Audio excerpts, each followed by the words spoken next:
Kaso ng African Swine Fever na itala sa 3 barangay sa San Fabian, Pangasinan. Makibalita tayo live kay Russell Simorio. Russell.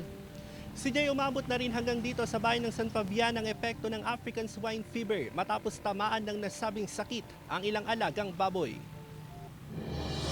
Ipinatutupad ang 1710 protocol sa barangay Longos proper, Longos Amangonan Parak-Parak at Longos Central sa San Fabian, Pangasinan matapos tamaan ng African Swine Fever ang 5 baboy mula sa 3 barangay. Na lumalabas na hindi sila maingat at hindi sila aware doon sa implikasyon at magiging resulta ng kanilang activity.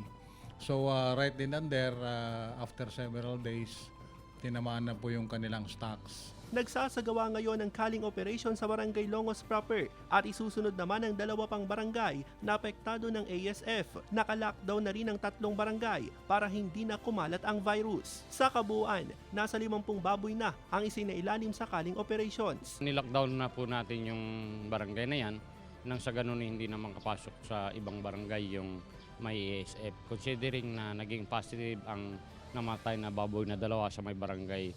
Maigpit ang koordinasyon ng mga apektadong barangay para hindi na lumala ang epekto ng ASF. Ayaw ko naman, ang advice ko palagi, tumawag ako ng emergency conference ko sa barangay council ko, i-delegate ko lahat ng itong nangyayari sa barangay at mga operation ng DA na i-assess natin sila. Dinudugo yung ilong tapos hindi na masyadong kumakain at saka naghihina na at saka yung balat pantal-pantal, may pantal-pantal na.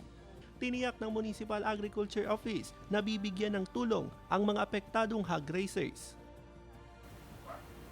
CJ, ayon sa Municipal Agriculture Office, lahat ng blood samples na isinailalim sa pagsusuri ang nagpositibo sa African Swine Fever. At target naman ng otoridad na maisailalim sa culling operation ang halos 100 baboy sa 3 barangay. Nasa 5,000 piso naman ang ibibigay na ayuda sa kada hog raiser sa bawat baboy na makakaling. Balik sa iyo, CJ.